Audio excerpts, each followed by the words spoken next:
Si pusiéramos toda la historia del universo en un solo día, la humanidad moderna aparecería apenas en el último segundo antes de la medianoche. De los miles de millones de años que tiene nuestro planeta, apenas llevamos aquí un suspiro. Hoy en día, casi 8.000 millones de personas caminamos sobre la Tierra. Y aunque todos somos Homo sapiens, la única especie del género Homo que sigue viva, nuestra historia como tal apenas abarca unos 300.000 años de los dos. 8 millones que ha existido este linaje parece poco, pero ha sido tiempo suficiente para cambiar. Y vaya que hemos cambiado. Quizá mucho más de lo que imaginamos si comparamos quiénes somos ahora con esos primeros humanos que pisaron este planeta. A simple vista, muchas de las diferencias entre nosotros y los primeros Homo sapiens pueden parecer mínimas, tan sutiles que pasan desapercibidas, y algunas ni siquiera se pueden detectar sin tecnología moderna. Pero eso no significa que no estén ahí. Curiosamente, en ciertos aspectos, hoy nos parecemos más a los primeros humanos modernos que a otros grupos de nuestra propia especie que vivieron hace, digamos, 50.000 años. Un ejemplo claro de esto es nuestra estatura a lo largo del tiempo. Ha habido muchas ideas equivocadas sobre cómo ha cambiado el tamaño del cuerpo humano. Una de las más comunes es creer que siempre hemos ido creciendo, cuando en realidad ha sido una montaña rusa biológica. Por gran parte de los últimos 100.000 años, la tendencia ha sido hacia abajo. No solo nos hemos ido haciendo más bajos, sino también más pequeños en proporción general. Uno de los puntos más llamativos de esta caída ocurrió hace unos 10.000 años, cuando los registros arqueológicos muestran una reducción promedio de hasta un 10% en la altura humana. ¿Qué estaba pasando en ese momento? Los investigadores apuntan a dos factores clave: el clima cambiante y el inicio de la agricultura.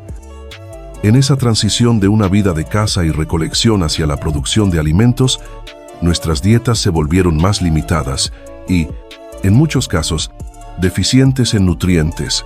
Esto provocó problemas de crecimiento y malnutrición, lo cual impactó directamente en nuestra estatura. Además, con la domesticación de animales, los humanos empezaron a convivir estrechamente con nuevas enfermedades zoonóticas, infecciones que saltaron de los animales a nosotros, lo que también afectó nuestra salud física. Sin embargo, en los últimos siglos, algo cambió. Gracias a las mejoras en la nutrición, el acceso a alimentos más variados y el avance en la medicina desde la Revolución Industrial, estamos viendo una recuperación notable. Hoy, en muchas regiones del mundo, las personas están alcanzando alturas comparables o incluso superiores a las registradas alrededor del 9000 a.C. ¿Te imaginas? Después de milenios de encogernos, el cuerpo humano parece estar regresando, poco a poco, a sus proporciones originales. Pero mientras que algunas características físicas han comenzado a recuperarse, como la estatura, hay otras que siguen en declive sin señales claras de reversión. Un ejemplo notable es la estructura ósea. Diversos estudios han revelado que los huesos de los humanos modernos son más livianos y menos densos que los de los primeros Homo sapiens. De hecho, un equipo de investigación encontró que la cantidad de hueso poroso en nuestro esqueleto actual podría representar apenas la mitad de la que se observaba en nuestros ancestros más antiguos. Aquellos primeros sapiens tenían una robustez ósea mucho más cercana a la de otras especies humanas de contextura más fuerte, como los neandertales o incluso homínidos anteriores. Esta pérdida de densidad no es solo estética, afecta directamente la capacidad física, ya que nuestros huesos actuales soportan menos carga que antes.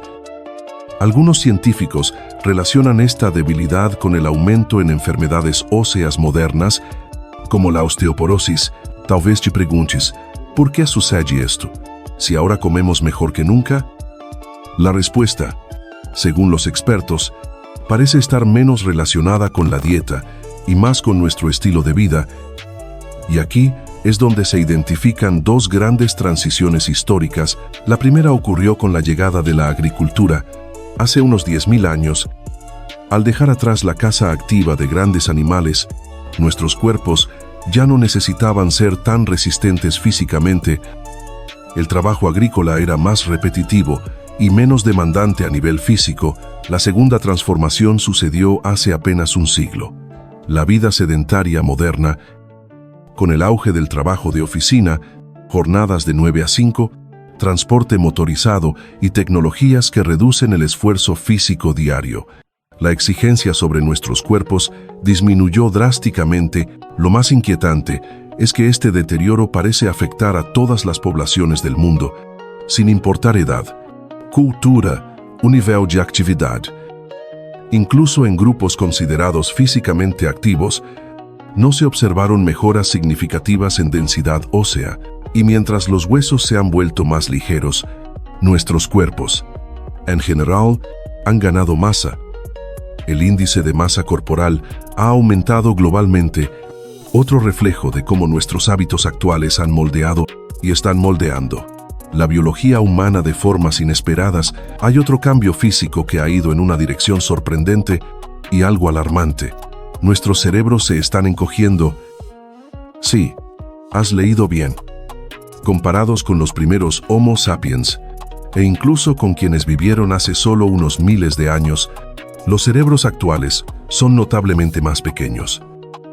De hecho, el tamaño promedio del cerebro humano moderno es aproximadamente un 12% menor que el de nuestros antepasados que vivieron durante el último gran período glacial, hace unos 17.000 años. Eso equivale a una pérdida estimada de entre 100 y 150 centímetros cúbicos de masa cerebral.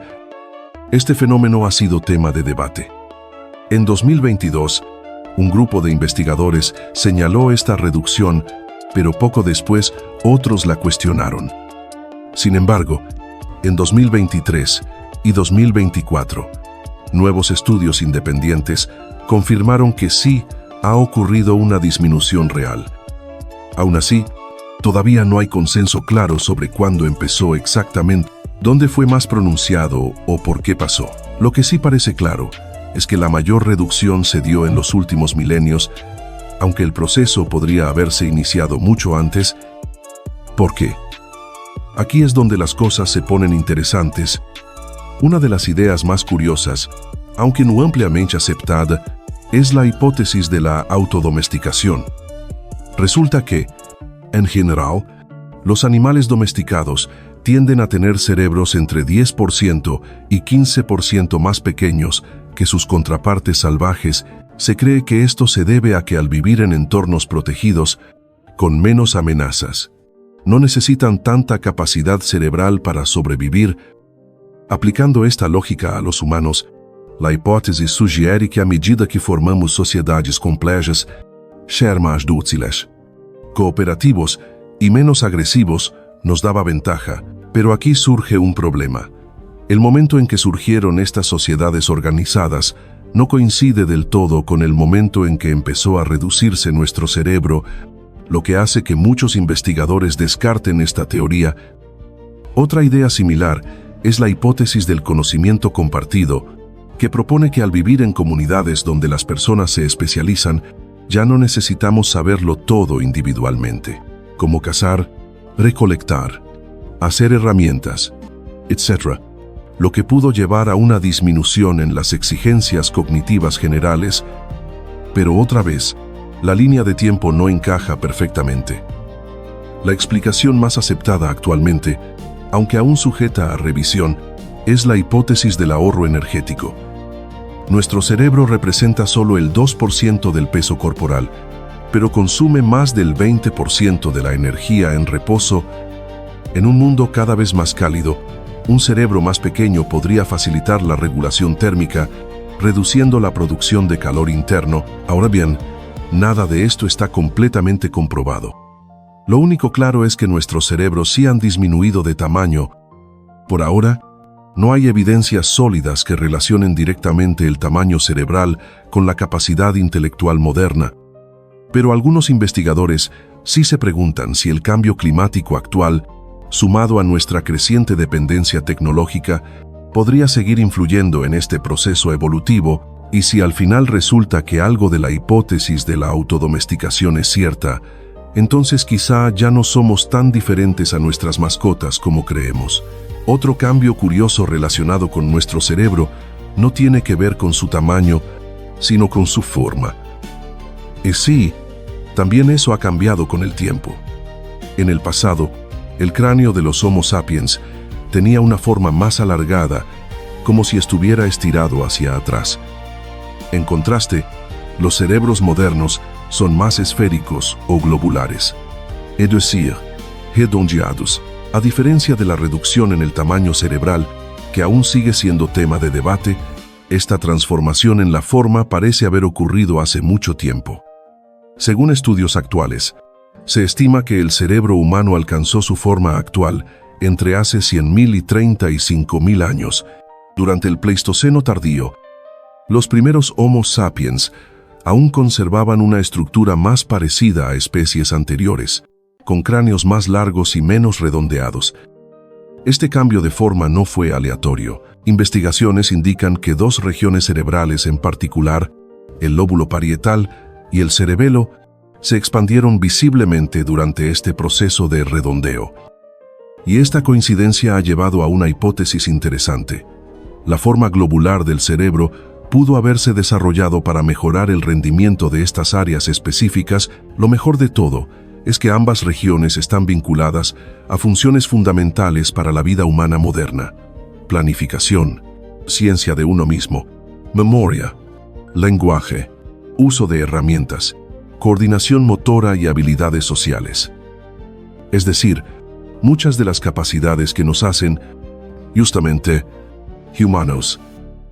Así que si bien hemos perdido volumen cerebral con el tiempo, al menos la forma en que se organiza y se estructura parece haber evolucionado hacia algo más eficiente, y si eso significa más memoria y mejor capacidad de entendernos entre nosotros, bueno, definitivamente es una buena noticia. Siguiendo con la transformación de nuestras cabezas, hay otro cambio que ha dejado huella.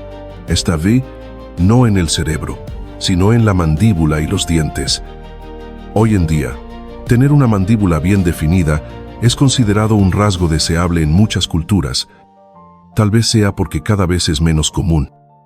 Y esto no es solo percepción. En términos evolutivos, nuestras mandíbulas están más pequeñas que nunca. En general, los Homo sapiens siempre han tenido mandíbulas y dientes más reducidos que otras especies del género Homo. Pero lo que llama la atención es que en los últimos 10.000 a 30.000 años, la velocidad de este cambio se ha acelerado notablemente. ¿Por qué está pasando esto? Los científicos consideran que hay varias razones. Por un lado, se trata de una continuación lógica del patrón evolutivo de reducción proporcional. Si el cuerpo se hace más pequeño, la mandíbula también lo hace. Pero el gran protagonista parece ser la alimentación. Con la revolución agrícola primero, y mucho más recientemente con la llegada de los alimentos procesados y ultrablandos, nuestro esfuerzo al masticar se ha reducido drásticamente. Comer cosas suaves, purés, pan blanco, carne molida, puede parecer una comodidad moderna, pero ha debilitado nuestras mandíbulas. Esto se ha comprobado incluso en estudios con animales. Al alimentarlos solo con comida blanda, sus mandíbulas también se reducen. Otro detalle curioso es el sueño. Nuestros antepasados dormían sobre suelos más duros o superficies menos acolchadas, lo cual probablemente favorecía una postura con la boca cerrada durante el sueño. Esa posición ayuda al desarrollo adecuado de la mandíbula, algo que los colchones modernos y la respiración bucal pueden estar dificultando. Pero el problema no es solo estético. El asunto es que los dientes también se han achicado, pero en menor medida que la mandíbula, lo que significa menos espacio en la boca.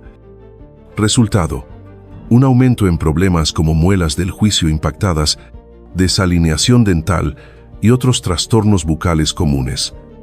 Y por si fuera poco, una mandíbula más pequeña también implica una vía aérea más angosta, lo cual puede derivar en apnea del sueño, una condición en la que la persona deja de respirar brevemente mientras duerme. No hace falta decirlo, eso no es algo que queramos. Por suerte, existen enfoques que se están explorando, especialmente en etapas tempranas del desarrollo, y es que, tal vez no lo sabías, pero en los últimos siglos, nuestros cuerpos se han ido enfriando.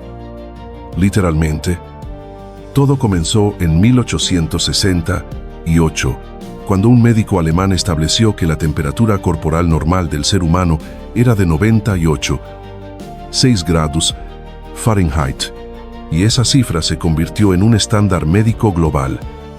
Pero no hace mucho, un nuevo estudio demostró que esa medida no solo era imprecisa, sino que estaba bastante alejada de la realidad. La temperatura promedio actual parece estar más cerca de 97,9 grados F. Esto despertó una duda. ¿Cómo pudo haberse equivocado tanto aquel médico? Para responder, se analizaron 200 años de registros médicos y el resultado fue aún más sorprendente. Nuestra temperatura corporal ha ido disminuyendo progresivamente con el tiempo. Según esos datos, desde el siglo XIX, hemos perdido cerca de 0,5 grados F por década, y la tendencia continúa. Pero, ¿por qué está ocurriendo esto? Aunque no hay una única respuesta concluyente, una hipótesis bastante sólida apunta a la mejora en la calidad de vida. Hoy en día, enfrentamos menos infecciones, virus y enfermedades crónicas que en el pasado, y como la inflamación interna causada por enfermedades suele elevar la temperatura del cuerpo, vivir más sanos podría estar ayudando a que seamos más frescos si consideramos que, durante la mayor parte de la historia humana, las enfermedades eran parte cotidiana de la vida. Es muy posible que nuestros antepasados, incluidos los primeros Homo sapiens, hayan tenido temperaturas más altas que las nuestras. Lo curioso es que los científicos creen que, conforme la tecnología médica siga avanzando, nuestra temperatura podría seguir bajando. ¿Cuánto más? Nadie lo sabe con certeza, pero lo que sí es claro es que hasta en algo tan básico como el calor corporal, la evolución humana sigue su curso, silencioso, pero constante. Otro cambio enorme, y esta vez claramente positivo, es que vivimos mucho más que nuestros antepasados. Aunque es difícil precisar con exactitud cuánto vivían los primeros Homo sapiens, muchos investigadores estiman que, durante el Paleolítico, la esperanza de vida oscilaba entre los 22 y 33 años, con un promedio aproximado de 28 años. Hoy, en cambio, esa cifra se ha elevado a 73 años a nivel global. Para ponerlo en perspectiva, sería como si tomaras una población de osos, los dejaras en una isla, décadas después, descubrieras que ahora viven hasta los 65 años. Esta expansión del tiempo de vida no es magia, es el resultado directo del avance tecnológico y científico. Gracias a la medicina moderna, el acceso a agua potable, vacunas, antibióticos, cirugía y muchas otras herramientas, hemos logrado esquivar y vencer amenazas que antes eran letales. Pero como todo en la vida, el progreso también trae consecuencias inesperadas. La tecnología, aunque ha extendido nuestra existencia, también ha introducido problemas nuevos y complejos. El uso constante de pantallas está afectando nuestra vista. La exposición a contaminantes ha aumentado ciertos tipos de cáncer, y nuestro estilo de vida más sedentario y dietas modernas han contribuido a enfermedades como la diabetes, la osteoporosis y muchas otras.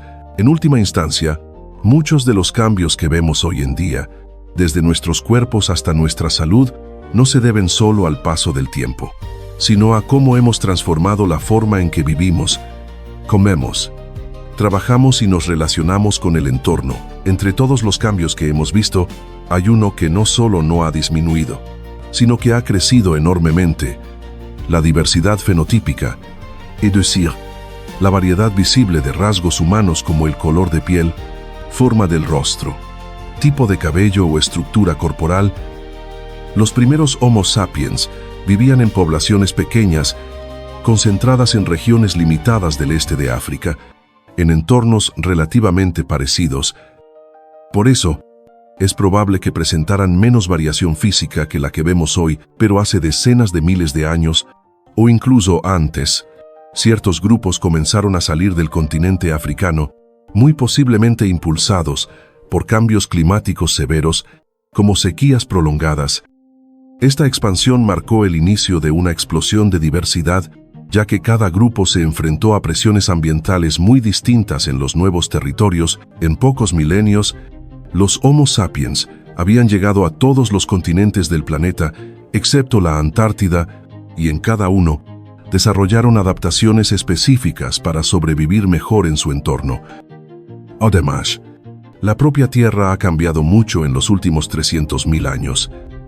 Uno de los momentos más extremos fue el último máximo glacial, que también empujó a nuestra especie a adaptarse de nuevas maneras. Un ejemplo claro es la pigmentación de la piel. En regiones con menos luz solar, evolucionó una piel más clara que permite una mayor absorción de rayos UV, esencial para la producción de vitamina D. También hay teorías que relacionan el color de ojos con la cantidad de luz solar. Por ejemplo, los ojos azules dispersan más luz dentro del ojo, lo cual podría regular mejor la melatonina en climas con días muy cortos, posiblemente ayudando a mitigar síntomas de depresión invernal. El cabello liso, por su parte, apareció en algunos grupos porque permite mantener caliente el cuello y el cráneo, y facilita la evaporación de la humedad en climas fríos. Otro rasgo interesante es el pliegue epicántico, visible en muchos grupos del este y norte de Asia. Se cree que ayuda a proteger los ojos del viento, la nieve intensa y los reflejos del sol sobre superficies blancas, a nivel facial. También hay diferencias importantes. Algunos grupos presentan rostros más planos, narices de distintas formas y estructuras corporales adaptadas al clima, todo producto de la evolución local. Y más allá de las adaptaciones masivas, existen casos únicos y específicos. Un ejemplo famoso es el de los Sama Bajau, un pueblo marítimo del sudeste asiático que ha desarrollado una capacidad increíble para bucear. Se ha descubierto que su vaso es hasta el doble de grande que el de sus vecinos. Aunque no es un órgano vital, el vaso almacena sangre rica en oxígeno, lo cual les permite aguantar la respiración hasta 5 minutos bajo el agua, 5 a 10 veces más que una persona promedio. De forma parecida, los pueblos que viven en grandes altitudes, como los tibetanos o los andinos, han desarrollado rasgos que les permiten sobrevivir con menos oxígeno, desde una capacidad pulmonar mayor hasta niveles de hemoglobina más eficientes y ritmos cardíacos más bajos en reposo. Lo más sorprendente es que muchas de estas adaptaciones se conservan incluso en personas que ya no viven en esos entornos extremos, lo cual sugiere una fuerte huella genética heredada. Pero a pesar de toda esta variedad mundial, estudios genéticos indican que la mayor diversidad humana todavía se encuentra en África, donde la evolución sigue activa. En los últimos 10.000 años, muchas poblaciones africanas han desarrollado nuevas adaptaciones, desde tolerancia a ciertos alimentos hasta resistencia a enfermedades locales. Uno de los ejemplos más conocidos de adaptación reciente es el rasgo de células falciformes, una mutación que cambia la forma de los glóbulos rojos y que, aunque puede traer complicaciones, ofrece una cierta protección contra la malaria. Este rasgo está presente en entre el 10% y el 40% de las personas en África Occidental, a pesar de haber surgido hace apenas unos 7.000 años, y esto nos recuerda algo importante. Los primeros humanos probablemente también tenían sus propias adaptaciones inusuales, determinadas por el clima, el ambiente y el acervo genético del momento. Y si hablamos de genes, podríamos abrir otro capítulo completo, porque nuestro genoma actual es radicalmente diferente y en constante transformación. Hoy en día, gracias al crecimiento explosivo de la población humana, la diversidad genética es mayor que nunca. Además, tenemos fragmentos de ADN heredados de especies humanas extintas, como los neandertales o los denisóvanos, que han dejado huellas en distintos grupos actuales, aumentando aún más la complejidad de nuestro código genético. Cuando juntamos todos estos elementos, adaptaciones ambientales, cambios culturales, mezclas genéticas, nos sorprende descubrir que somos muy distintos a los Homo sapiens que caminaban por la Tierra hace 300.000 años.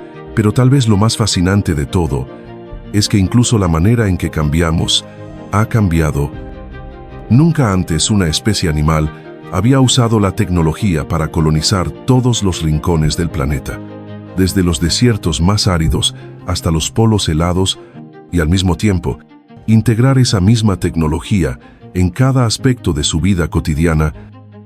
Y la verdad es que nadie sabe con certeza cómo toda esta dependencia tecnológica va a moldear nuestro futuro, especialmente considerando que los cambios más radicales en medicina, genética, inteligencia artificial, apenas están comenzando. Así que si algo está claro, es que la historia humana sigue escribiéndose y lo único constante, paradójicamente, es el cambio mismo. En apenas unos cientos de miles de años, pasamos de seguir rastros en la Tierra a enviar señales al espacio. Nuestros huesos se han afinado, nuestros cerebros moldeado y nuestras costumbres reinventado, pero lo que persiste, lo que nos une a aquellos primeros pasos bajo el sol africano, es nuestra capacidad de cambiar, de adaptarnos, sin perder del todo lo que fuimos. La historia humana no es una línea recta, sino una espiral viva de memoria, cuerpo y entorno, y así como el pasado nos dio forma, el futuro aguarda, no como un misterio lejano, sino como una continuación silenciosa del mismo pulso que late en cada uno de nosotros,